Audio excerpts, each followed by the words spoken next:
하나님 말씀은 마가복음 10장 17절에서 22절까지입니다.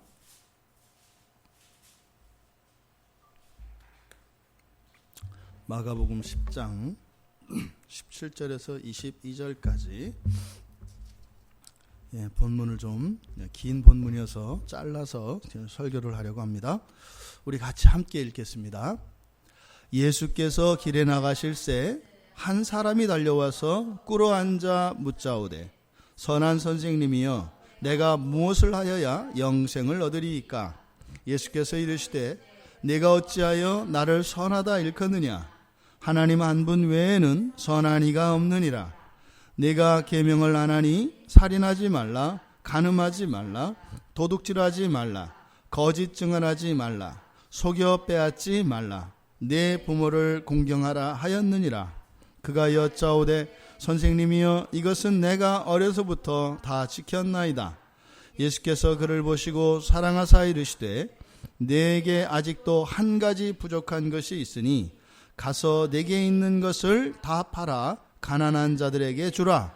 그리하면 하늘에서 보화가 내게 있으리라.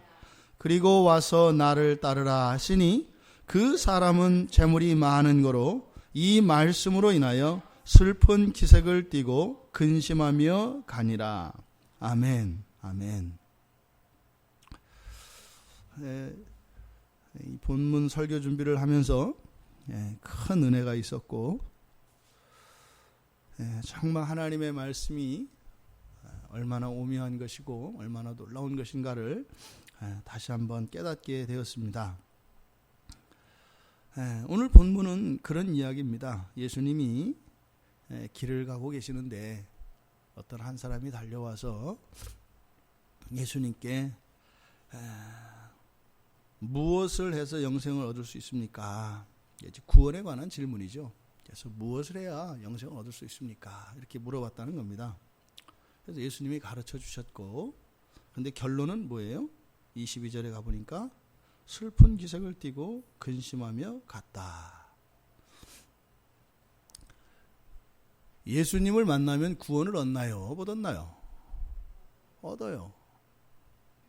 근데 유일하게 예수님을, 그러니까 필요에 의해서, 예수님을 시험하기 위해서가 아니라 필요에 의해서 예수님께 나와서 예수님을 만나고 더군다나 예수님과 말도 주고받고 그렇게 했는데 답을 얻지 못하고 돌아간 유일한 경우입니다. 성경에서 예수님을 만나고 한숨 쉬고 슬픈 기색을 하며 이렇게 돌아간 유일한 경우입니다. 굉장히 예외적인 사건이에요. 그러니까 지금 이 본문의 이 말씀만을 표면적으로 보면 이 사람이 예수님 앞에 와서 알고자 하는 것은 무엇이었어요? 영생을 얻을 수 있는 방법을 알고자 해서 왔어요. 그런데 슬픈 기색을 띠고 근심하며 갔으니까 그 사람은 그 방법을 얻었어요? 못 얻었어요? 못 얻었다는 얘기예요. 그러니까 어떻게 해요? 예수님 앞에 가도 답을 얻을 수도 있고 못 얻을 수 있다는 얘기죠. 마음이 편치 않으시죠? 뭔가가 이렇게 걸리죠? 뭐 교리적으로 이건 아닌데 이렇게 하는데 지금 얘기가 이 사람이 지금 사건이 실제 상황 아니에요. 답을 얻었어요? 못 얻었어요? 못 얻었죠. 그러니까 아하, 예수님을 만나도 답을 못 얻을 수 있어요? 없어요? 말을 하세요. 있잖아요. 여기 있잖아요. 그런 사건이에요. 근데 아까 말씀드렸죠. 이거는 일반적인 것이 아니다. 유일한 경우다. 유일한 경우. 그래서 이것은 일반 법칙화할 수 없는 것이다. 근데 일반 법칙화할 수 있다고 해서 실제로 그런 일이 일어날 수 있다 없다? 없어요. 그러니까 지금 이 상황은 뭐예요? 이 사람이 답을 못 얻은 게 아니라 자기 혼자 그냥 한숨 쉬고 간 거죠. 그러니까 영생을 어떻게 얻을 수 있습니까? 영생 얻는 방법 가르쳐 주세요. 이렇게 얘기했어요. 그래서 예수님하고 얘기를 막 했단 말이에요. 근데 한숨 쉬고 갔어요. 뭐예요? 이 사람은 자기가 원하던 것을 못 얻었어요. 근데 예수님을 만나면 반드시 어떻게 돼요? 구원이 임해요. 그러니까 답이 주어졌다 이 말이에요. 그러니까 이 사람은 자기가 생각하는 그것에 부합하는 말씀을 예수님이 하지 않은 거죠. 이해되시죠? 예수님의 말씀을 받은 것이 아니라 자기가 이렇게 알아들을 수 있는, 자기가 이해하고 납득할 수 있는 그런 대답을 주지 않으셨다 이 말이에요. 그러니까 이 사람은 가면서 뭐예요? 예수님도 답이 아닌가 봐 뭐 이러고 가겠죠. 그러니까 지금 이런 내용입니다. 그러니까 굉장히 재미있는 내용인데 사실은 이 내용이 뭐냐면 이 구원이라고 하는 그 이 묘한 무지개 빛깔과 같은 이 구원이라고 하는 요것, 이게 이 구원이라고 하는 것이 그냥 빨주노초 파남보에서 이렇게 7가지 영역으로 나뉘어져 있는 어떤 프리즘을 통과한 빛과 같은 것이 아니라 7개가 말하자면 그런 거라면 이게 그냥 그대로 빨주노초 파남보가 아니라 계속 바뀌는 거예요. 이 빨주노초 파남보가 말로파초도 이런 식으로 해서 막 순서가 계속 바뀌고 있는 거예요. 구원이라는 게 살아있는 거거든요. 그러니까 그 구원이라는 것이 딱 정형화돼서 이것 이렇게 이런 게 아니다 이 말이에요. 그래서 지금 이 본문을 통해서 마태복음에서도 이 본문을 가지고 제가 설교를 했었는데 이 사람은 어땠을 거다 한숨 쉬고 갔지만 예를 들어서 구원, 우리가 흔히 말하는 구원이라는 것을 봤을 때 이 사람은 구원 받았다 못 받았다? 구원 종말론적으로 하는 구원 받았어요. 분명히 구원 받은 사람이다. 그러니까 이것은 뭐예요? 구원 받느냐 못 받느냐 이 문제가 아니에요. 근데 이 사람은 그 문제예요. 이 사람은 그 문제를 들고 나온 거예요. 근데 예수님은 지금 그 얘기를 하지 않고 다른 얘기가 뭐겠어요? 이 구원의 다층적인 측면에 대해서 예수님께서 가르쳐 주시고 있는 겁니다. 그러니까 왜요? 상당히 고급 과정입니다. 이 본문은 상당히 고급 과정에 해당하는 거예요. 왜요? 이 사람이 어떤 사람인가요? 뒤에 보면은 어려서부터 율법 다 지킨 사람이에요. 평생을 그것 가지고 사람들은 싸우다가 그냥 가요. 이렇게 자신 있게 제가 어려서부터 지켰습니다. 이렇게 할 정도면 어떻게 해요? 이거는 믿는 사람 가운데서도 상위 몇 % 안에 드는 사람이에요. 그러니까 이 사람하고 예수님이 구원 받았냐 안 받았냐 이런 이야기를 나눌 처지예요 아니에요? 그런 수준이 아니죠. 생각해 보세요. 무슨 우리나라 굴지의 재벌 그 회장 총수가 먹고 사는 거 걱정하시겠어요? 그 사람들이 노후 연금 이런 거 걱정하겠어요? 뭐 어디를 하니까 뭐 이자가 뭐 0.2%가 높대, 어디가 수익률이 높대 이런 생각을 하겠어요? 그 생각 안 한단 말이에요. 그러니까 지금 여기서 나누고 있는 이 주제가 이 사람은 영생이라고 하는 말을 던졌습니다만 이 구원이 가지고 있는 여러 측면, 그래서 어찌 보면 이 구원의 진전, 구원의 이런 수준, 이것에 대해서 우리에게 가르쳐주는 아주 놀라운 본문입니다. 지금 17절에 예수께서 길에 나가실새 한 사람이 달려와 꿇어앉아 묻자오되 라고 하는 여기 있잖아요. 여기까지가요 굉장히 역동적으로 표현되어 있습니다. 그러니까 뭐 하면서 막 이렇게, 그러니까 마치 뭐예요? 우리가 어떤 장면을 그림으로 그리는 것처럼 마가복음에서 잘 쓰는 언어가 그림 언어라고 그랬잖아요. 그러니까 지금 여기서 이렇게 쭉 서술했잖아요.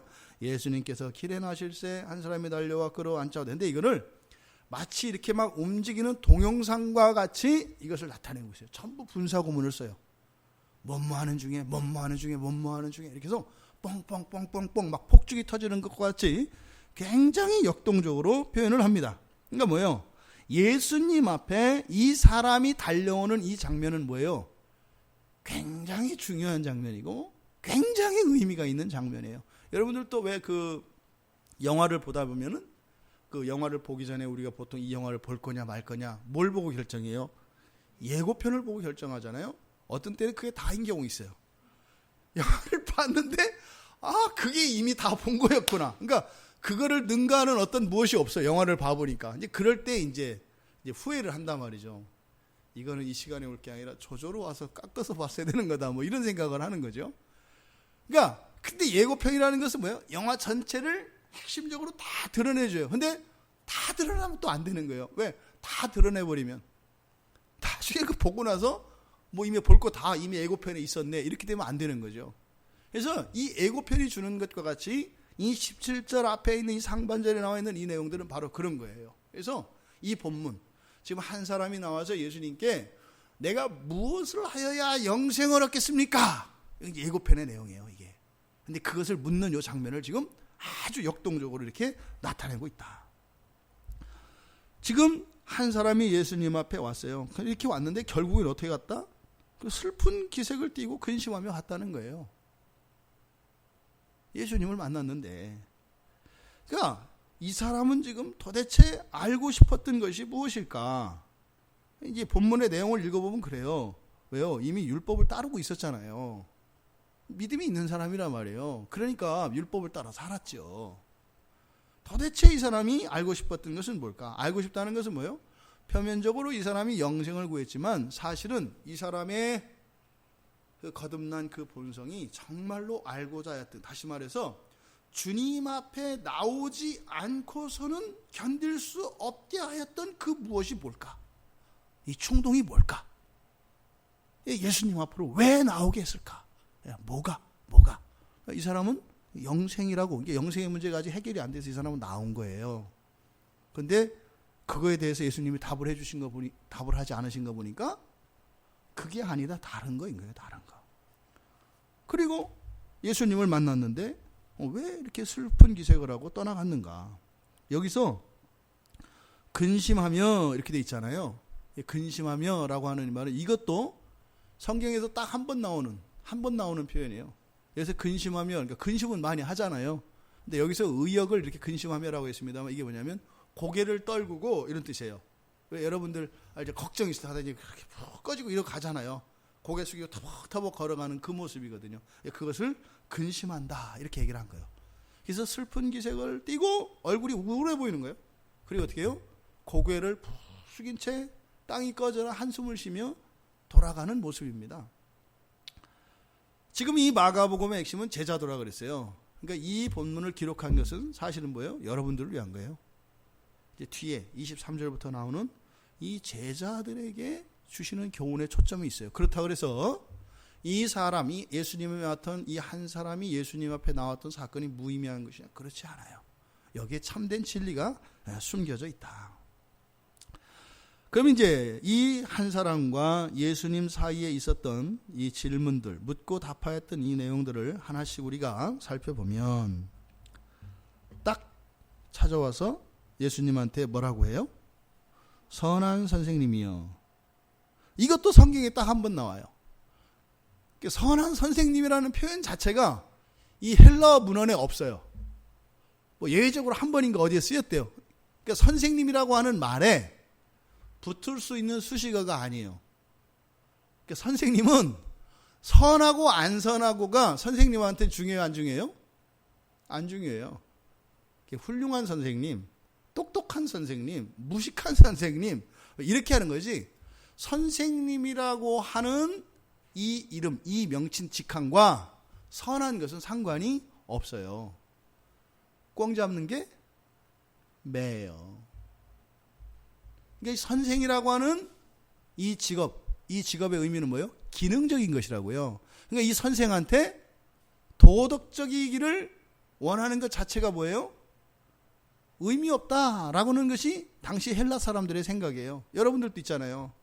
가끔 보면 뭐 운동선수나 뭐 정치인들은 뭐 조금 뭐 그럴 수 있어요. 근데 뭐 이제 그 연예인들, 뭐 가수, 뭐 배우, 뭐 운동선수 이런 사람들이 뭐 예를 들어서 이렇게 조금 뭐 인격이 좀 잘못됐고 이랬으면 막 하잖아요. 어떻게 그거하고 그건 상관없어요.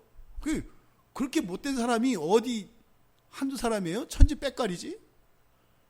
그러니까 그것은 도덕적으로 판단할 대상이 아니에요. 또 여러분들 그런 거 있잖아요. 뭐 동네에서 슈퍼 그 주인이 있어요. 그럼 그분은 어떻게 하면 돼요? 좋은 물건을 값싸게 팔면 되는 거예요. 그러면 훌륭한 슈퍼 주인인 거예요. 그런데 그 사람의 표정이 밝으네 안 밝으네 옷이 어떠네 이런 걸 따질 필요가 있어요 없어요? 없어요. 그러니까 이 헬라 사람들은 굉장히 실용적인 사고관을 가지고 있습니다. 그러니까 선한 선생님이라고 하는 이런 말이 사실은 헬라 사람들이 듣기에는 문제가 있는 거예요. 그래서 이 마가가 약간 공부를 많이 한 사람이 아니에요. 그래서 이 마가복음이 아주 거칠고 투박한, 우리로 말하자면은 그냥 그 초등학교 이 문장의 수준이 그렇대요. 뭐 제가 그 판단할 청은 아닌데 전문가들에 의하면 이 마가복음은 이 문장의 이 수준이 문장 문필력으로만 보면 아주 조야한 수준이에요. 그러니까 투박해요. 그래서 이렇게 이제 어법도 뭐 틀리고 이제 이런 것들이 이제 막 나오죠. 어쨌든 지금 이 선한 선생님이라고 하는 표현도 여기에서 딱 유일하게 한 번 쓰는 거예요. 이건 성경을 떠나서 헬라 문헌 자체에서도 이거는 쓰지 않는 표현을 이렇게 쓰고 있다. 그러니까 뭐예요? 지금 이 안에 딱 한 번만 쓰이는 이런 것들이 많이 나오죠.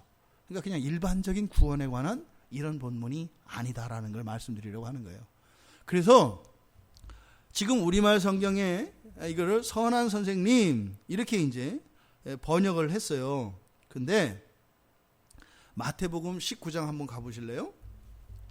이제 평행 본문인데요.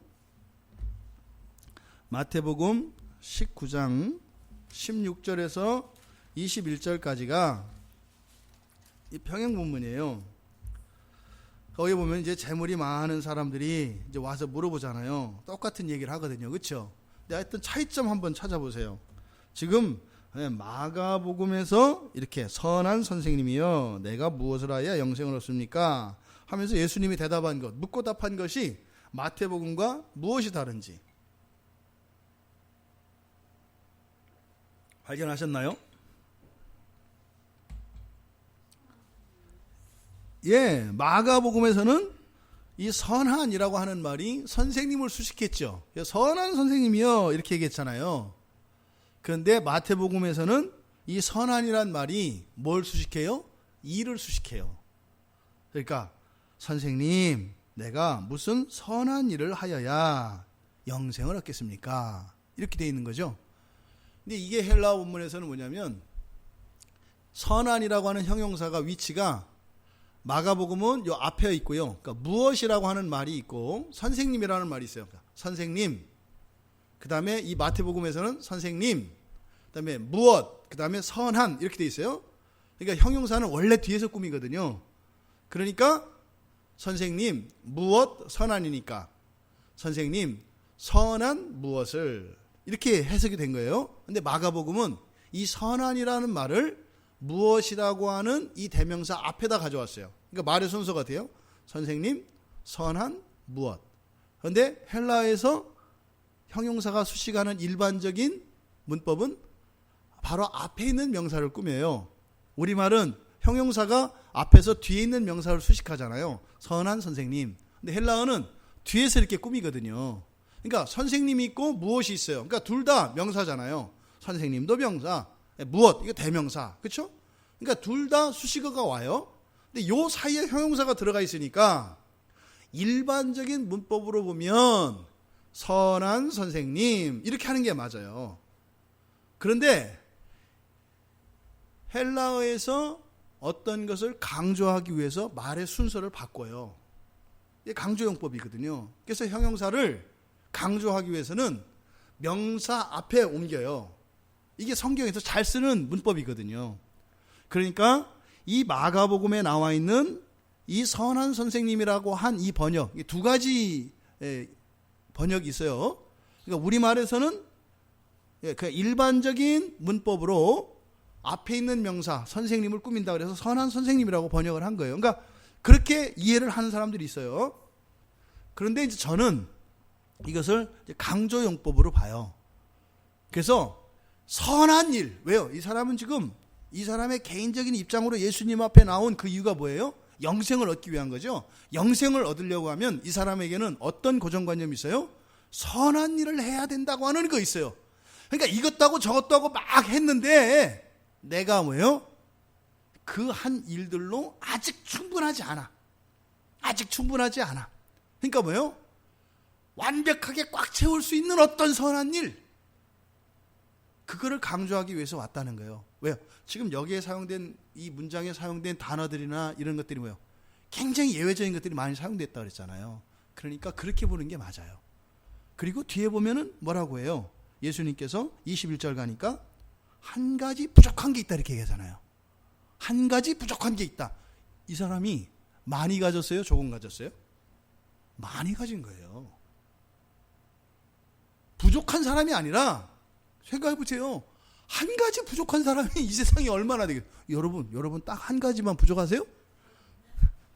장난하나 뭐 지금 이런 표현이잖아요. 지금 한 가지도 지금 안 부족한 게 없다 뭐 이렇게 하는데, 그러니까 한 가지 부족하다는 건 뭐예요? 이 사람이 부족해요, 안 부족해요? 없다는 거예요. 그래서 여기서 지금 마가복음에서 번역한 선한 선생님은 마태복음에서 번역된 대로, 선생님 내가 선한 무엇을 이렇게 보는 게 맞다. 그런데 마가에서는 이거를 더 강조하고 있는 거예요. 왜요? 선한 것 갖고 선한 일을 해서 영생을 얻을 수 있다 없다? 없다는 거예요. 선한 일을 해서 되는 게 아니야. 근데 이 사람은요, 확신을 갖고 있죠. 그러니까 딱 그냥 영생을 딱 얻을 수 있는 어떤 선한 일, 뭐 친구로 해서 죽어라 뭐 이렇게 하든지, 뭐 이게 어떤 그 딱 부러진 그것, 그래서 다른 사람들이 봐도 와 할 수 있는 그것을 지금 구하러 온 거예요. 근데 마가는 그런 거 없어. 그런 거 없어. 그러니까 예수님께 찾아온 이 사람의 그 가치관의 가장 중심에 서 있는 게 영생과 관련된 게 뭐예요? 선한 일이에요. 선한 일. 그 선한 일은 율법과 관계되어 있죠. 그래서 여기서는 바로 선한 무엇 이렇게 해석을 하는 것이 이제 제가 볼 때는 맞다. 그래서 우리 개역 성경이 틀렸다라는 게 아니에요.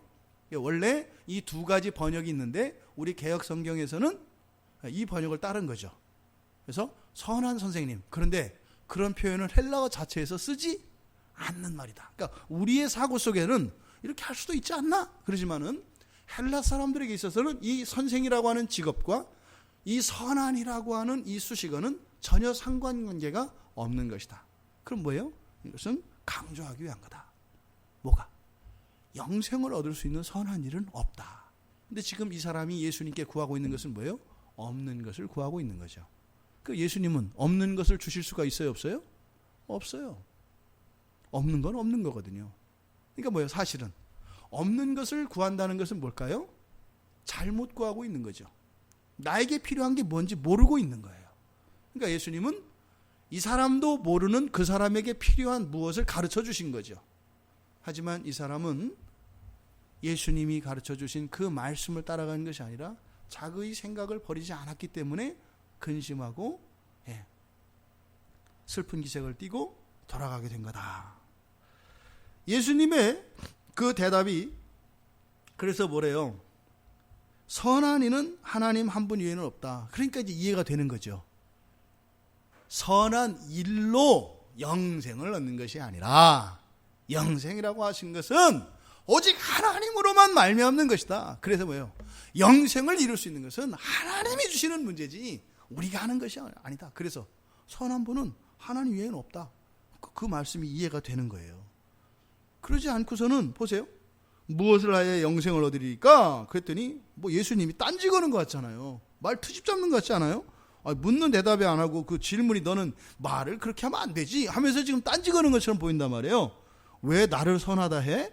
하나님 한 분에는 선한 이가 없어. 그러면은 영생을 묻는 이 질문과 18절에 있는 것은 전혀 동떨어진 삽입구문이 돼버려요. 그러니까 이 문맥의 흐름이 자연스럽지 않다 이 말입니다. 그러니까 선한 일로 구원을 얻을 수 있습니까? 즉 이 사람은 선한 일로 구원을 얻을 수 있다고 하는 생각을 가지고 있는데 예수님이 18절에서 뭐라고 한 거예요? 선한 일로 되는 것이 아니라 오직 하나님으로만 그 구원이 영생이 임하는 것이다. 이렇게 말씀을 하신 것이다. 그랬더니 여전히 이 사람은 그 선한 일들에 대해서 이제 이야기를 해야 되겠죠? 근데 예수님이 보세요. 이게 이제 내가 계명을 안 하니 하면서 지금 19절에 있는 이 말씀들, 예수님이 쭉 진술하신 이 말씀들은 사실은 예수님이 이미 이 사람을 알고 계시죠? 그렇지 않겠어요? 다 아신단 말이에요. 19절에 진술한 내용들은 뒤에서 이 사람이 뭐예요? 다 지켰다고 그랬죠? 그러니까 예수님이 뭘 얘기하신 거예요? 이 사람이 해야 될 일을 말한 것이 아니라 이 사람이 이미 한 일, 그리고 성경이 말하는 바를 미리 얘기를 해 주시는 거죠. 그러니까 지금 19절에 진술되어 있는 이것은 이 사람의 말대로 다 지킨 내용들이에요. 근데 이게 지금 19절에 있는 내용이 무슨 내용인가요? 십계명인데 몇 계명부터 몇 계명까지예요? 그러니까 순서가 6계명부터 가가지고 5계명을 맨 뒤로 갖다 놨어요. 그죠? 5, 6, 7, 8, 9, 10 이렇게 돼 있는데 6, 7, 8, 9, 15 이런 순서로 되어 있어요. 그리고 끝에 10계명을 좀 바꿨죠. 그렇죠? 탐내지 말라고 하는 그 말씀을 여기서는 뭐라고 해요? 속여 빼앗지 말라고 했어요. 그러니까 탐내는 것 자체가 뭐예요? 탐심은 도둑이가 똑같다라는 거예요. 마음을 가지는 것이 도둑질과 같다라고 예수님은 십계명을 풀어서 얘기하신 것이죠. 그리고 또 하나의 특징이 뭐예요? 십계명이 이렇게 6개만 있나요? 그러니까 지금 여기서 빠진 게 뭐예요? 십계명에서 앞에 4계명이 빠져 있어요. 앞에 4계명이. 그러니까 뒤에서 한 가지 부족한 것이라고 했는데 십계명을 보통 크게 둘로 나눈다 그랬잖아요. 그렇죠? 앞에 있는 4계명과 뒤에 있는 6개 계명. 그러니까 2개의 돌판에서 하나 둘로 나뉜단 말이에요. 그러니까 한 가지 부족하다라는 게 바로 이 계명에 있어서는 뭐예요? 바로 앞에.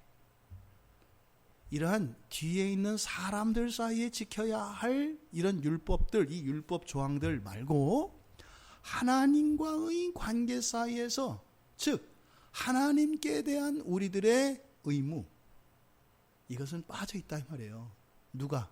네가 지금까지 그렇게 살아왔다라는 거예요. 그러니까 이 율법의 근본 정신을 알지 못하고 살아가는 너, 그러니까 그렇게 훌륭한 인생을 살았으면서도 불구하고 여전히 뭐예요?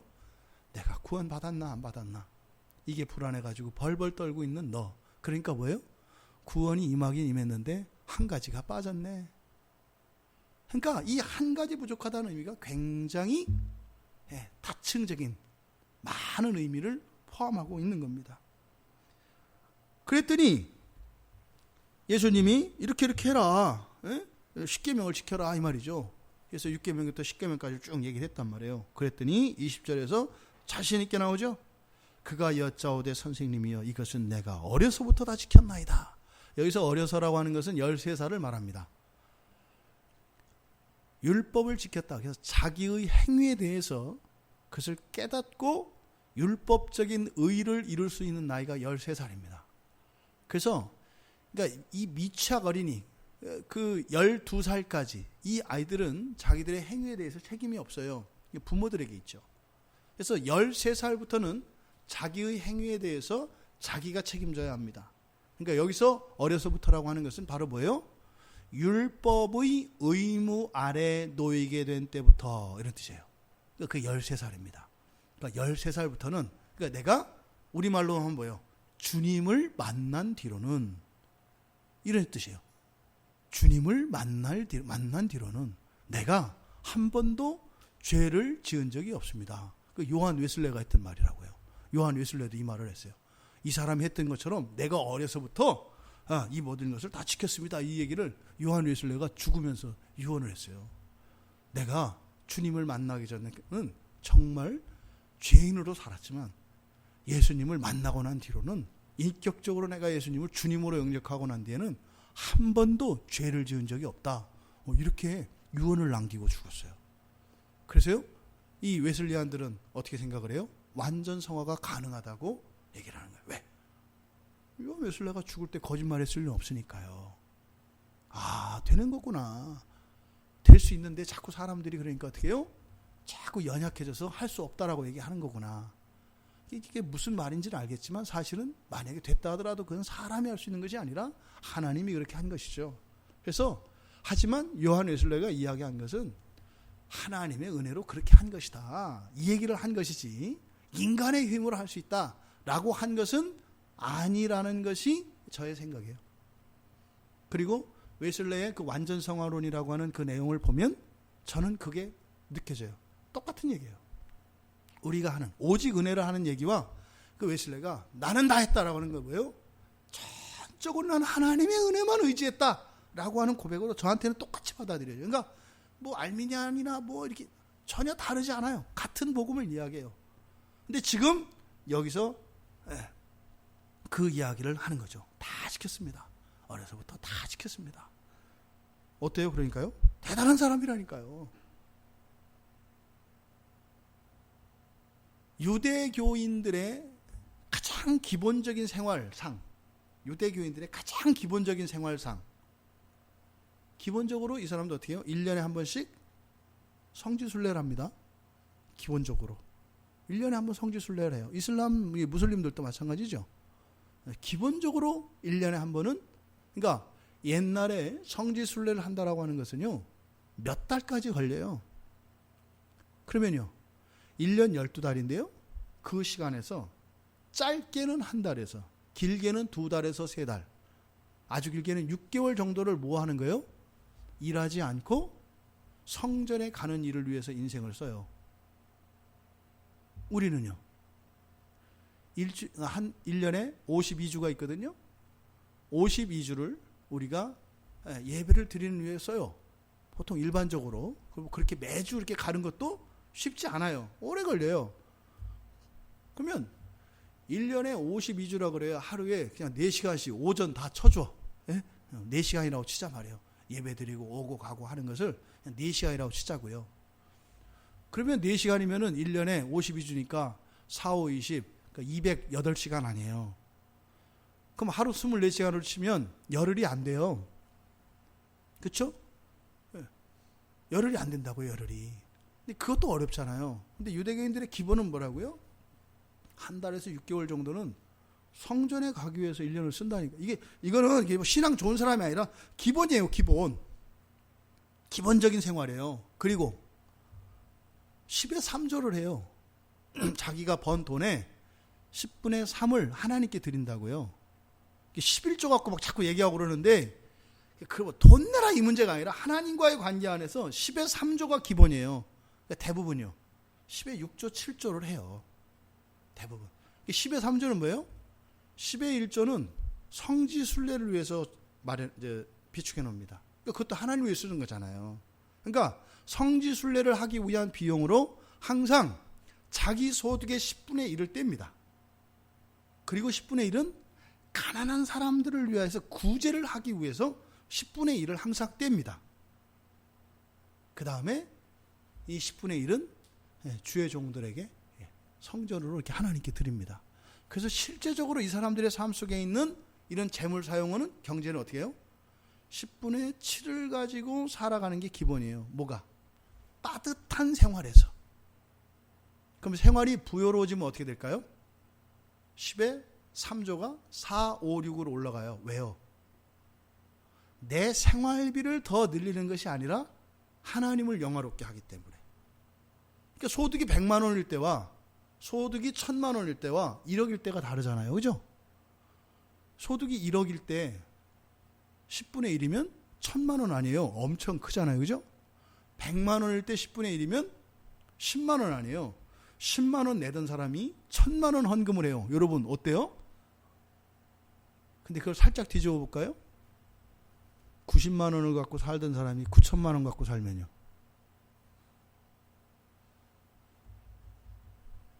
(11조) 많이 한다고 내가 옛날에 100만 원 하다가 10만 원 하다가 지금 1000만 원 해 이러는데, 그럼 너는 어떻게 사는데? 옛날에 90만 원 갖고 살다 지금 9천만 원 갖고 살아. 어떤 게 더 커요? 비교할 수 없거든요. 그러니까 유대인들의 삶 속에서는 철저히 하나님 중심적인 삶이 생활 습관화되어 있어요. 그러니까 우리가 일반적으로 얘기하는 선한 일 이런 것은 사실 몸에 배어 있다고요. 유대인들을 우습게 보면 안 된다니까요. 그러니까 미국에 있는 학교들과 이런 그 고아와 이런 다 유대인들이 다 한 거예요. 유대인들이 기본적으로 다, 왜냐하면 그 사람들은 이거 율법적으로 그렇게 해야 돼요. 이게 몸에 배어 있는 사람들이다 이 말이에요.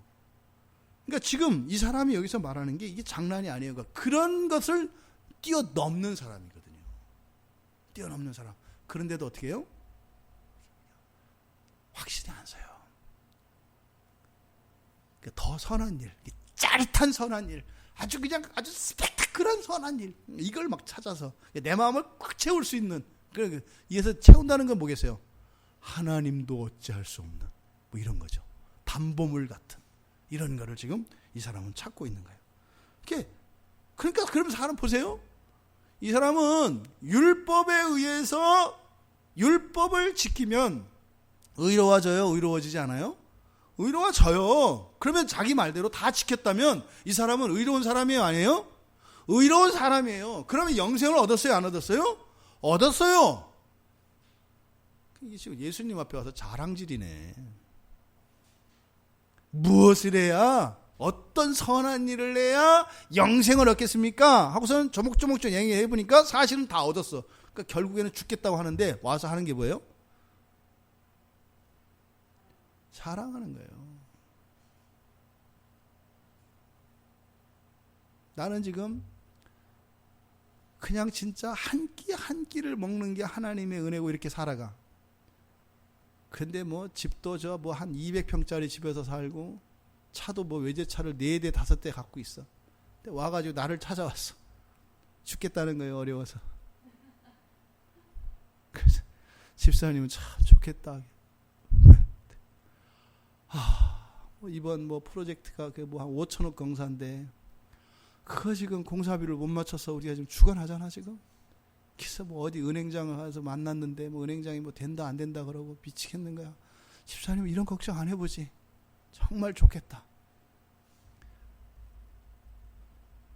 이러고 있는 거예요. 이러고 있는 거예요 지금. 이런 사람들이 우리 그리스도인들 안에 많아요. 많아요.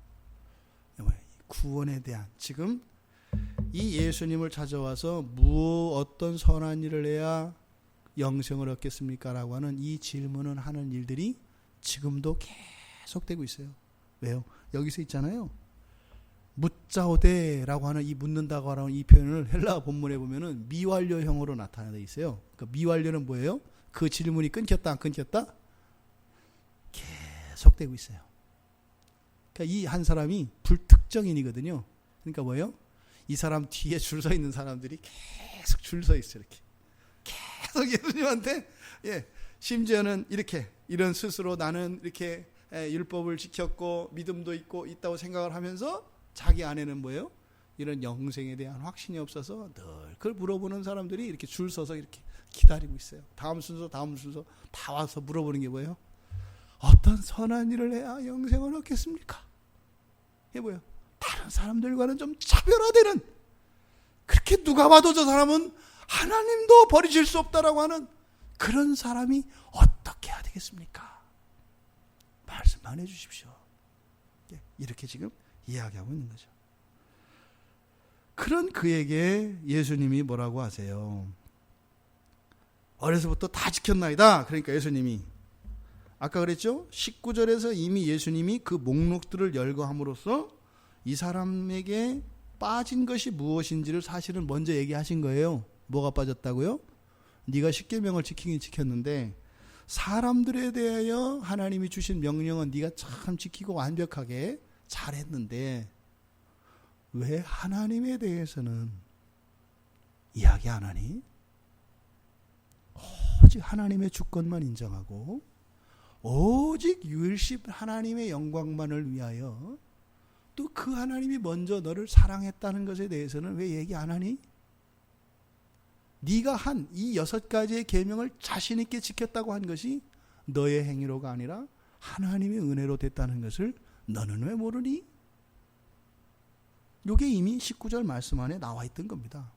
그런데 그것이 만약에 이 사람의 흠이었거나 잘못된 것이었다면 예수님이 어떻게 반응하셨을까요?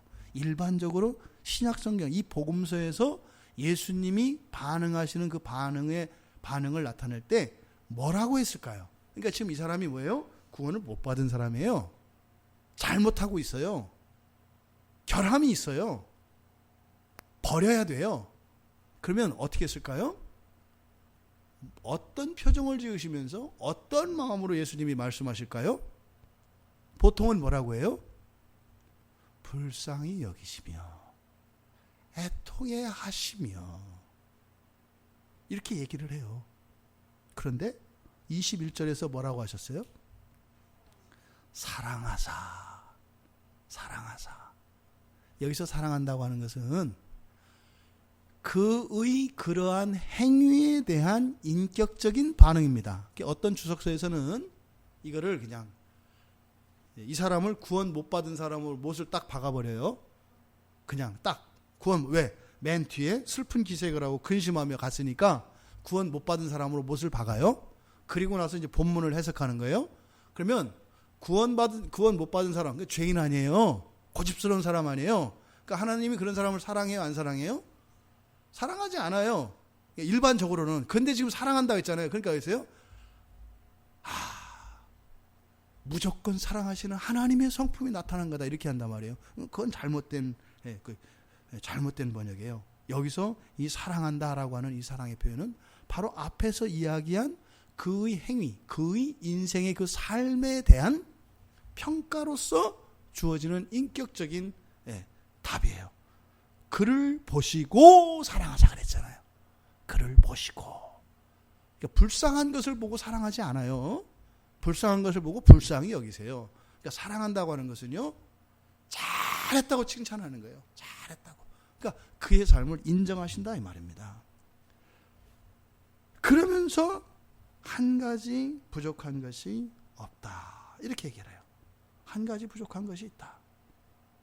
그러더니 내게 있는 것을 다 팔아 가난한 자들에게 주라. 그리하면 하늘에서 보화가 내게 있으리라. 자, 여기만 딱 잘라놓고 볼게요. 사랑하사 이르시되 내게 아직도 한 가지 부족한 것이 있으니 가서 내게 있는 것을 다 팔아 가난한 자들에게 주라. 그리하면 하늘에서 보화가 내게 있으리라. 이 문장 안에서 이 사람에게 부족한 게 뭘까요? 이 문장 안에서만 놓고 보면, 예? 이 문장 안에는 자신 있게 그냥, 예. 아니, 그러니까 부족한 거. 한 가지 부족한 거 없는 거예요. 예? 이 사람이 가져야 할 거 아니에요. 예? 채워야 할 것. 그게 뭔 거예요? 그렇죠. 하늘의 보화죠. 하늘의 보화. 근데 지금 이 사람은 이 세상에서는 어떻게 했어요? 가진 게 많아요. 내게 있는 것이니까. 그죠? 내게 있는 것을 다 팔아 가난한 자들에게 줘라 그랬잖아요. 그러니까 가난한 자들에게 줄 게 있어요, 없어요? 있어요. 그러니까 이 세상에서는 이 사람이 어때요? 부유하다고요. 그런데 너한테 부족한 건 뭐다? 하늘에선 가난하다고 얘기한다 이 말이에요.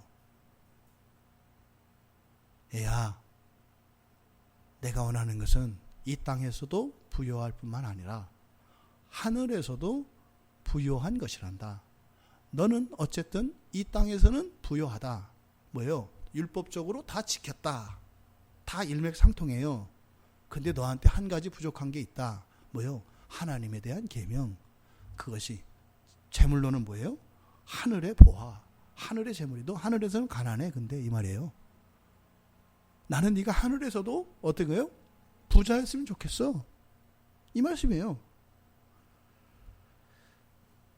마태복음 아까 우리가 보았던 19장 29절에 보면 한번 보실까요?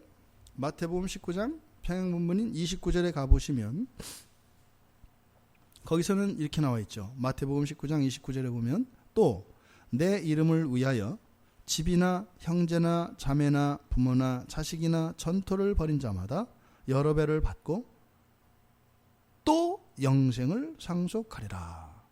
지금 마가복음에서는 단지 재산을 다 팔아서 나눠주라 그랬죠. 그죠?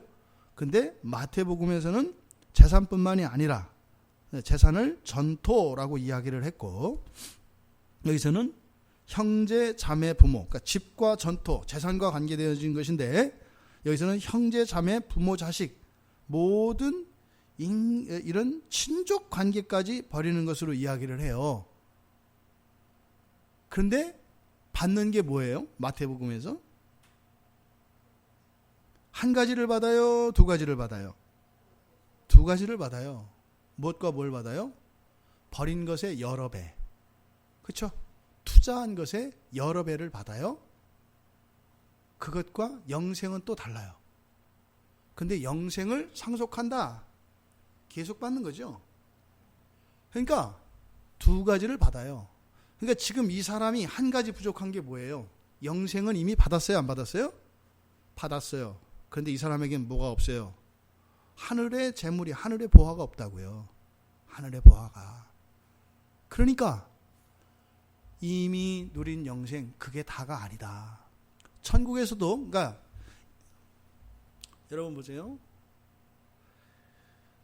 부모가 있어요. 뭐 아주 부자인 부모가 있다고 쳐요. 자녀들이 있어요. 그럼 자녀들에게 재산을 나눠줄 거 아니에요, 그죠? 그럼 그 사람들 똑같이 살아요? 달라요? 그렇지 않아요. 어떤 사람은 잘 사는 사람이 있고 어떤 사람은 못 사는 사람이 있어요. 자식 가운데에서도. 이 세상의 이치와 천국의 이치가 다릅니다. 그런데 또 같습니다. 그냥 이 세상에서 개똥 참외밭에 굴러도 저승보다는 이승이 나니까 사는 것으로 만족할 수 있어요? 없어요? 없어요. 이왕 살려면요, 잘 살아야 돼요. 이게 나쁜 게 아니라니까요. 그러면 천국의 이치도 마찬가지예요. 천국 가느냐 지옥 가느냐 그러면 어디 가야 돼요? 천국 가야죠. 이거 뭐예요? 개똥 참외밭에 굴러도 천국에서 굴르는 게 낫다 이 말이에요. 근데 천국에 가서 개똥 참외밭에서 굴르는 것보다는 뭐예요? 잘 사는 게 더 낫다니까요. 지금 예수님이 이 말씀을 하고 계시는 거예요. 오늘날 그리스도인들이 있잖아요. 보통 우리가 이거 교리적으로는 성화의 삶으로 나가라 이렇게 얘기를 해요. 예? 구원의 진전이 일어나야 된다. 그럼 우리가 딱 어떤 생각을 해요? 목사님들은 끝도 없어.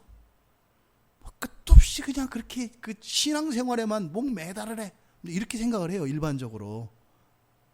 뭐 처음에는 그냥 한번 걸쳐보라 그래서 교회 한번 갔더니 이제 당연한 걸 알아? 매주 나오래. 매주.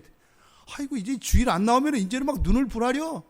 막 내 주일 한번 지난번에 뭐 무슨 일이 있어서 빠졌더니 목사님 표정이 변했어. 수요일 날 내가 그래서 안 가면 목사님 눈치가 보여서 안 갈 수가 없어. 이런 식으로 생각을 해요. 그게 아니에요. 기독교는요, 굉장히 현실적이라니까요. 종말론적으로도 현실적이고 굉장히 실존적이라니까요. 지금 주님이 이 사람에게 가르치는 게 뭐예요? 너 이미 천국 세입했으면 어떻게 해라? 거기서 좀 잘 사는 걸 위해서 살아라. 미래의 일이니까 현재적으로 이루어졌어요, 안 이루어졌어요? 안 이루어졌죠. 어차피 그날 가봐야 그게 되는 거 아니에요. 더 나은 것을 위해서. 서울대학교에 공부 못하는 애가 있을까요, 없을까요? 있긴 있는데 함부로 볼 수 없는 공부 못하는 애죠. 그렇잖아요. 다른 데서 공부 잘한다고 하는 애보다 어떻게 보면은 더 공부를 잘할 수 있는 애이기 때문에 함부로 볼 수 없지만 거기에 골칫거리가 있다고요. F 학점 맞고 그거 학점 빵꾸 나가지고 재수강 듣고 이제 여름학기 지금 듣는 애들 있어요. 거기 가면. 그러니까 서울대 갔다고 다가? 아니죠. 갔으면 어떻게 돼요? 거기 가서 잘하는 학생으로 살아야죠. 한때 우리나라에서 카나다로 그 이민을 가는 열풍이 막 불 때가 있었어요. 카나다 이민이. 카나다 이민이 좋은 점이 뭐냐면 이중 국적이 가능해요. 이중 국적이. 이번에 그 이라크나 뭐 이런 데서 막 그 사태 일어나잖아요. 그러니까 전 세계에서 있잖아요. 가장 자국민을 보호하는 나라가 카나다래요. 미국보다 더 먼저 온대요. 카나다 비행기가. 무슨 일이 터지면. 그거는요. 그래서 카나다에서 끊임없이 일어나는 그 이슈가 뭐냐면 카나다에서 사는 사람과 이중 국적을 가지고 다른 나라에서 사는 사람과 이거 좀 차별을 해야 될 거 아니냐. 왜? 카나다에서 사는 사람들은 벌어서 세금을 내잖아요, 많이. 근데 외국에서 사는 카나다 사람들은 세금 안 내거든요. 똑같이 혜택을 보면 안 되지 않냐. 이게 옛날부터 카나다 안에 이 법을 바꾸려고 하는 계속 움직임이 있고 근데 안 돼요. 왜냐하면 이 자부심 때문에. 그래서 카나다는 우리나라가 전쟁이 날 가능성이 많잖아요. 전쟁이 딱 나면 어떻게 돼요? 영화 같은 데 보면은 이제 월남전 이럴 때 보면 미국 대사관으로 막 사람들이 몰려들잖아요. 거기는 이제 못 들어가니까. 카나다 마찬가지거든요. 근데 카나다가 이중 국적을 인정을 하니까 그 카나다 국적을 갖고 한국에서 살면서 무슨 일 터지면 카나다 국적이 있으면 그게 전혀 문제가 안 돼요. 그러면은 똑같이 카나다 국민의 자국민 보호법에 따라서 보호를 받아요. 전쟁 나면 그 사람들은요, 카나다 정부에서 보낸 비행기를 타고 떠날 수가 있어요. 둘째, 그 사람들은 의료비가 공짜예요. 카나다 사람들은 가면 다 치료받아요. 뭐 의료 혜택을 보면은요, 뭐 그 우리 장로님 한 분이 거기 갔다 와서 얘기하는데 뭐 놀라울 정도예요. 집에 아픈 사람 있잖아요. 우리는 집에 아픈 사람 있으면 어떻게 돼요? 그거로 망하죠. 거기는 아픈 사람 있으면 아픈 사람 때문에 살아요. 집에 환자가 있잖아요. 중증 환자가. 그러면 생활비가 한 250만에서 300만 원 정도가 나와요. 환자 때문에. 그러니까 환자 있는 집은 카나다 가면요, 이민 가고 싶어진대요. 왜냐면 여기서는 그거 치료비에 이거 하느라고 그냥 뭐 아직 기둥 뿌리가 흔들리는데 거기 가면 걔 때문에 살아요. 그 치료비도 다 해줄 뿐만 아니라. 그래서 암 환자 같은 경우도 병원에 가서 이렇게 하다가 더 이상 이제 의료 행위가 아무 효과가 없을 때, 그럼 거기서 이렇게 제한을 한대요. 병실에 계속 있겠습니까? 집에 이제 돌아가시겠습니까? 우리나라는 뭐예요? 병원에 내쫓잖아요. 돈 내는데도 내쫓아요. 이제 뭐 소용없어요. 가세요. 뭐 여기는 아무나 병실 올 수 있는 데가 아니라 줄 서 있어요. 이래서 돈 내는데도 내쫓잖아요. 거기서는 그런 의미가 아니에요. 어디서 생활하시는 게 더 편하겠어요, 이 말이에요. 근데 거기서는 병원에 있는 게 훨씬 비용이 적게 들어가요. 왜냐하면 그 환자가 집에 있겠습니다. 그러면요, 간호사가 매일 집으로 온대요. 매일 집으로. 이것도 이 카나다 얘기 나오면 안 되는데 그 얘기 그만해야 되겠다. 하여튼 뭐 그렇대요. 그래서 카나다 이민을 많이 꿈꿨어요, 사람들이. 거기다가 교육이에요, 교육. 거기서는 교육열이 우리같이 없어요. 그 카나다에 가끔 보면은 이제 우리나라 대학 순위 이렇게 나오잖아요. 이렇게 쭉 나오잖아요. 거기도 서열이 있어요. 근데 그 사람들은 우리가 생각하는 그 순위 개념이 전혀 아니에요. 거기도 1, 2, 3위가 있거든요. 근데 그 토론토 대학 이런 데가 이제 1인데 안 가요. 공부 잘하는 애들은 거기 안 가요. 근데 공부 못하는 애도 갈 수 있어요, 거기는. 아무나 갈 수 있어요, 아무나. 아무 데나. 그러니까 인류 대학을 아무 데나 갈 수 있어요. 그러니까 가끔 우리나라 잘 모르는 부모님들이 애들한테 깜빡 속는 게 뭐냐면, 미국, 카나다 이런 데서 인류 대학교를 들어갔다고 거기 다닌다고 자랑하는 거예요. 그래서 그거를 담보로 해서 여기서 계속 꽃감 빼먹듯이 돈 갖다 쓰거든요. 내가 하버드에 다닌다. 어디 뭐 토론토 대학에 다닌다. 인류 대학교니까 순위 보면 나오거든요. 근데 그런 대학교 보통 졸업생이 한 15% 돼요. 남자애들이. 여자애들은 좀 높아요. 졸업하는 졸업 비율이.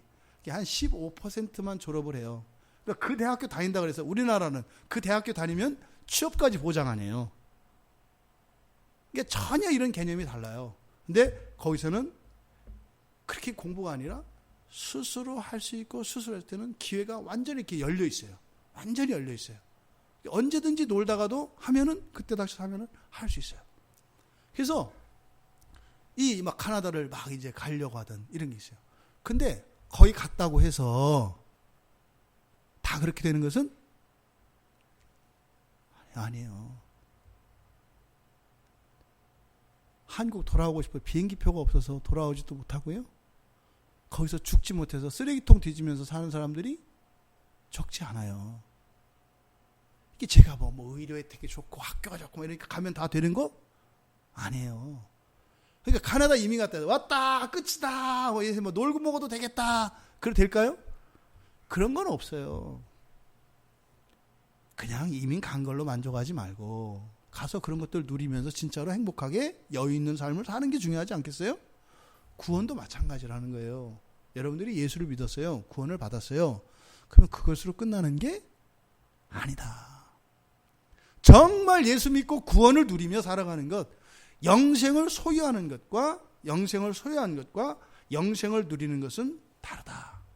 영생을 맛보며 주와 함께 살리라. 이게 놀라운 깨달음이에요. 이게 그 고린도후서 5장 17절 보라 이전 것은 지나갔으니 새로운 피조물은 되었다라고 하는 이 말씀에 대한 깨달음에서 만들어진 찬송이거든요. 영생을 가지고 있는 것과 영생을 누리는 것은 달라요. 영생을 누리는 것은 뭐예요? 내가 날마다 새로운 피조물로 살아가는 걸 자기가 누려요. 이 사람은요, 영생을 소유하고 있어요. 누리지 못해요. 그러니까 어떻게 해요? 가지고 있으니까 불안하죠. 잃어버릴까. 그걸 사는 사람은 그걸 불안해할 게 없어요. 날마다 사는데 뭘. 근데 그걸 이렇게 소유만 하고 이렇게 있는 사람은요, 잃어버릴까 불안한 거예요. 지금 이 사람이 가지고 있는 고민이다 이 말입니다. 그러니까 지금 마태복음에서는 바로 어떻게 해요? 그렇게 한 것에, 버린 것에 대한 몇 배를 받는 보상, 이게 뭐예요? 지금 마가복음에서 이야기하는 하늘의 보화죠. 그 하늘의 보화, 영생뿐만 아니라 그 하늘의 보화를 같이 뭐해라? 누려라. 같이 있어야 한다. 너한테는 그게 지금 없다. 이렇게 얘기한다 이 말이에요. 그러니까 보세요. 이 사람에게 있어서 영생을 얻는 것은, 이 사람이 알고 있는 것은 뭐 있어요? 선한 일이었죠. 선한 일을 하려면 뭐가 있어야 돼요? 돈이 있어야 되잖아요. 선한 일을 하려면 돈이 있어야 되잖아요. 돈이. 선한 일을 하려면 하고 싶어도 못 하잖아요. 돈이 없으면. 나타나지 않는 게 선한 일 아니에요. 가난하면 그렇게 된다니까요. 가난하면은 딱 뭐 형제들도 딱 하면 벌써 덜컥 한단 말이에요. 아, 저 왜 왔을까? 이번엔 또 얼마를 퍼줘야 될까? 뭐 그러니까 가지 않는 게 선한 일이 되는 거 아니에요. 돈이 있어야 되잖아요. 돈이. 근데 그 선한 일을 할 수 있는 돈을 뭐라는 거예요? 버리라는 거예요. 왜? 이제 영생을 얻었다면 하늘의 보화를 위해서 살아가라. 그건 뭐예요? 전혀 달라요. 전혀 달라요. 그러니까 오히려 그것들을 버리고 이제는 천국의 보화를 쌓는 일은 달라요. 그러니까 어떻게 돼요? 자기의 재산, 자기의 명예, 자기의 어떤 특권, 이거를 버리는 일들이 일어나요. 여러분 물어볼까요? 사도들만 구원받았을까요? 아니면 예수님을 인생에 딱 한 번 만나고 예수님을 주라 고백한 사람들만 구원받았을까요? 그 사람의 살아가는 삶을 보면요, 어마어마하게 차이지 않아죠? 사도들은요, 주님과 함께 살다가 순교했잖아요. 아, 그렇잖아요. 그런데 벙어리 됐던 자가 주님을 만나고 말을 하게 되고 주님을 인격적으로 신앙을 고백했어요. 이 사람도 구원 얻었을 거 아니에요. 예? 근데 이 사람이 사도들하고 자기 자신을 비교하는 거예요. 야, 저렇게 사도들이 저렇게 해서 구원받는 거라면 나는 구원받는 것 같을까요? 안 같을까요? 암만 생각해도 구원받을 수 없을 것 같다 이 말이에요. 그러니까 그 구원이라는 것은 이렇게 사선을 그으면 사선 위쪽에 있는 게 구원이라고요. 그러니까 인격적으로 더 좀 고매하고 그러면 이제 높은 데 있는 거고, 뭐 재산이나 뭐 이런 것들이 조금 더 완전하면 위에 있는 거고, 그렇지 않으면 밑에 있는 거예요. 근데 사선 위는 뭐예요? 이 위에 있으나 밑에 있으나 전부나 사선 위쪽이에요. 다 구원에 있다 이 말이에요. 그러면 구원 넘어 있는 사람들은 그거로 끝날 게 아니라 뭐예요?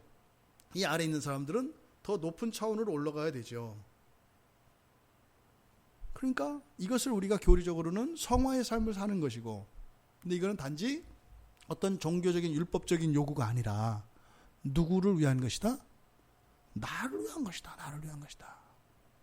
나의 유익을 위한 것이다. 그래서 오히려 그런 것들을 다 버리면서 예수님의 제자로 살아가는 일들이 있어요.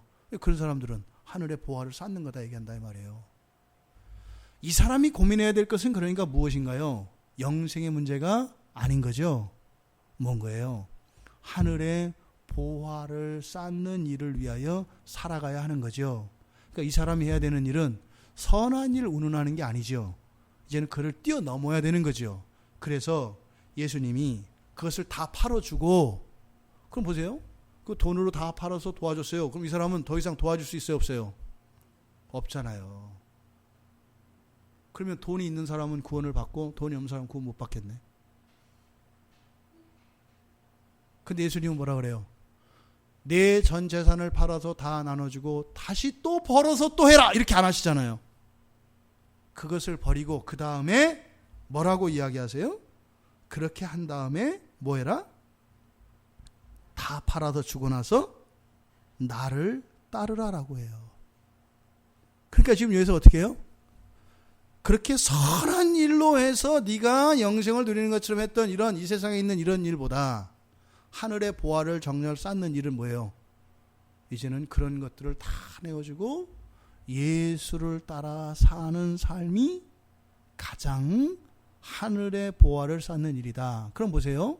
예수님을 따르는 일에는 돈이나 지식이나 이런 게 필요해요? 안 필요해요? 필요하지 않아요. 필요하지 않아요. 없어도 된다 이 말이에요.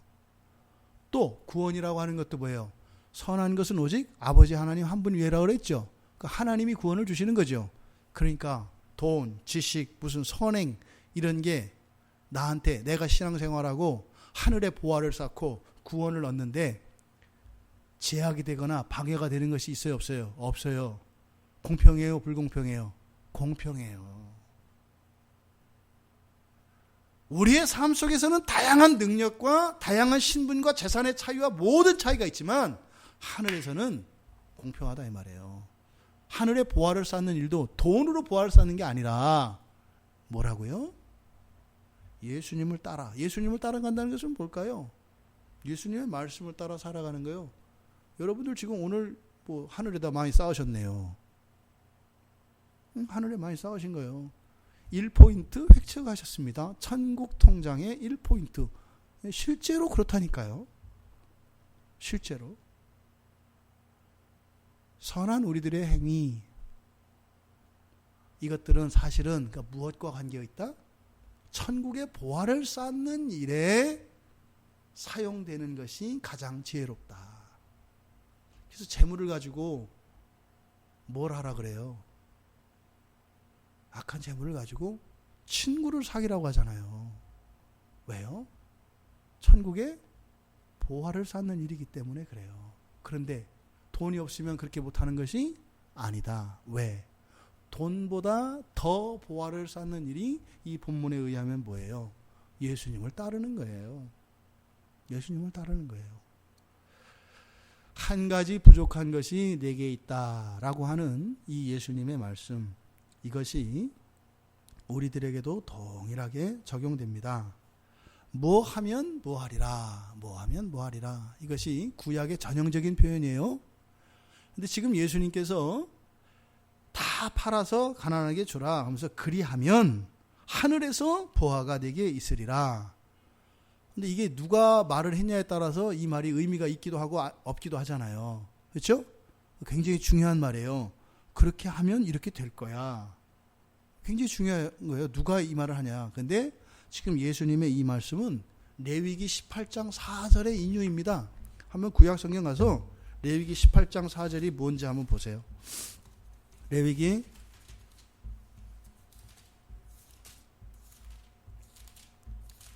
18장 4절 말씀. 같이 찾으셨나요? 레위기 18장 4절. 같이 읽어볼까요? 시작. 너희는 내 법도를 따르며 내 규례를 지켜 그대로 행하라. 나는 너희의 하나님 여호와이니라. 그리고 나서 5절에 같이 읽을게요. 너희는 내 규례와 법도를 지키라. 사람이 이를 행하면 그로 말미암아 살리라. 나는 여호와이니라. 18장 5절이네요. 그러니까 4절에서부터 5절까지. 그러니까 지금 보세요. 이것을 지키면 어떻게 한다고요? 그로 말미암아 살리라. 이거 하면 이렇게 하리라. 근데 이 말을 한 게 누구예요? 그러니까 예수님이 지금 여기서 다 나누어 주고, 가난한 자들에게 이렇게 다 나누어 줘라. 그러면 하늘에서 보화가 내게 있을 것이다. 누구의 말씀이라는 거예요? 하나님 말씀이라는 거예요. 하나님 말씀이라고. 그런데 이렇게 재산을 팔아 넘기는 일이 그렇게 쉽지는 않아요. 그리고 여러분들 아시죠? 부자가 천국에 하나님 나라에 가는 것은 낙타가 바늘구멍으로 들어가는 것보다 어렵다라고 하는 이 말씀의 의미가 뭐라고요? 부자는 구원받을 수 없다라고 하는 의미가 아니다. 돈으로 구원받을 수 있다 없다? 없다. 근데 여기서 돈이 의미하는 바는 인간의 행위나 공로, 이런 것을 의미하는 것이다. 예수님은 영생뿐만 아니라 천국의 보화까지, 그래서 이 세상에서만 그렇게 하나님의 말씀을 지키고 또 하나님의 축복을 받았던 사람으로 만족할 것이 아니라 영원한 하나님 나라에서도 그 영생을 누리며 또 그 복을 받는, 그래서 하늘의 보화를 쌓는 그러한 참된 온전한 신앙인으로 살아가라 라고 예수님을 찾아왔던 이에게 이야기해 주었습니다. 그랬더니 그는 어떻게 하고 돌아갔어요? 재물이 많은 거로 이 말씀으로 인하여 슬픈 기색을 띠고 근심하며 가니라. 굉장히 복선입니다. 이 안에 많은 의미가 함축되어 있습니다. 그래서 재산이 많은 거로 한숨 쉬었다라고 하는 것은 이게 굉장히 이렇게 단순한 문장이 아닙니다. 이게 우리들의 그 사고 방식으로 요즘과 같이 이렇게 자본주의 정신을 가지고 이 성경을 보면 뭐예요? 돈이 아까워서 이렇게 본단 말이에요. 그러니까 자꾸 성경을 우리의 기준으로 보면 안 돼요. 이때 당시의 정황에서 봐야 된다. 이 사람은 돈 아까워하는 사람이 아니에요. 이 유대인들에게 있어서 돈은 뭐다? 하나님의 인정이라 그랬어요. 유대인들에게 있어서 돈은 하나님의 인정이에요. 의의 근거라고요. 의의 근거. 그러니까 아주 여러 가지 의미가 들어가 있는 것이다. 그러니까 지금 이 사람의 이러한 고민의 이유, 그것은 뭐겠어요? 이 사람은 영생, 즉 구원의 문제인 줄로 알았지만 사실은 예수님께서 뭐예요? 네가 구원이라고 하는 것에 대해서 잘 모르고 있다. 단지 지옥 가지 않고 천국 가는 거, 이것만 구원이 아니다. 오늘날 많은 그리스도인들이 그렇게 살아갑니다. 예수 믿었으니까 나는 구원 받았어. 스스로 확신을 주잖아요. 걱정 마. 너는 그냥 어떻게 해서든지 이 세상을 참고 견디다 살다 보면은 좋은 날이 와. 이런 생각을 가지고 있어요. 지금 이 사람이 가지고 있는 것과 다르지 않은 구원관입니다. 천국에서 누리는 부유한 삶을 이 세상에서 누릴 수 있다. 그게 어떻게 하는 거다? 이 세상에서 누릴 수 있는 것을 버리는 것이다. 이게 뭐라 그랬어요? 할 수 있는데 하지 않는 것. 이걸 뭐라 그랬어요? 자유. 이 자유가 천국의 보화를 쌓는 것이다. 참 자유로운 삶이야말로 천국의 보화를 쌓는 것이다. 부디 슬픈 기색을 띠고 근심을 하며 떠났던 이 사람과 다른 우리들이 되기를 바랍니다. 그저 예수 그리스도를 믿은 것으로 만족하지 마십시오. 이 세상에서 예수 그리스도를 믿어 우리에게 주시는 그 구원, 영생을 누리시며 살아가기를 바랍니다. 있는 것으로, 하는 것으로 만족하는 것이 아니라 오히려 그런 것들까지 다 비워내고, 그래서 하늘의 보화를 끌어쓸 수 있는, 하늘의 보화는요, 땅의 보화는 쌓아놓으면 어떻게 돼요? 새 나가고 좀이 생긴단 말이에요. 동록이 피고 빠져나가요. 그런데 하늘에 쌓아놓는 것은 마르지가 않아요. 마르지가 않아요. 이게 실제적으로 우리의 삶 속에서도 이런 일이 일어난다 이 말이에요. 통장에 있는 돈을 뺏었으면 언젠가 마르게 되어 있다. 그러니까 그 돈으로 뭐로 바꿔라? 하늘나라 화폐로 바꾸라는 거예요. 그렇게 하면 써도 마르지 않는 그 하늘나라의 그 자원을 이 땅에서 끌어당겨 살 수 있는, 즉 영생을 누리는 이 놀라운 진리에 대해서 예수님께서 가르쳐 주신 것입니다. 여러분, 우리의 구원은 현찰입니다. 굉장히 실존적인 것입니다. 그리고 영원한 것입니다. 여러분 신앙에 대해서 고민해 보시길 바라요.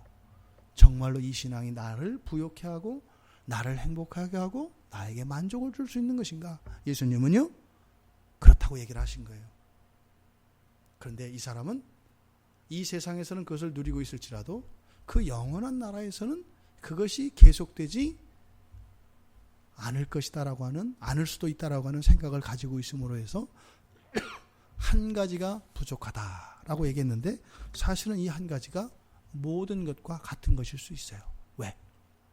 재물이 없어지면 이 모든 것, 가지고 있다고 하는 모든 것이 재물에 기초하고 있으니까. 자기의 선한 행위에 기초하고 있으니까. 이 사람이 병들어 누워버리면 선한 일 할 수 없겠네요. 돈 다 써버리면 도울 수도 없겠네요. 그러면 이 사람에게 있는 의의 근거가 사라지겠네요.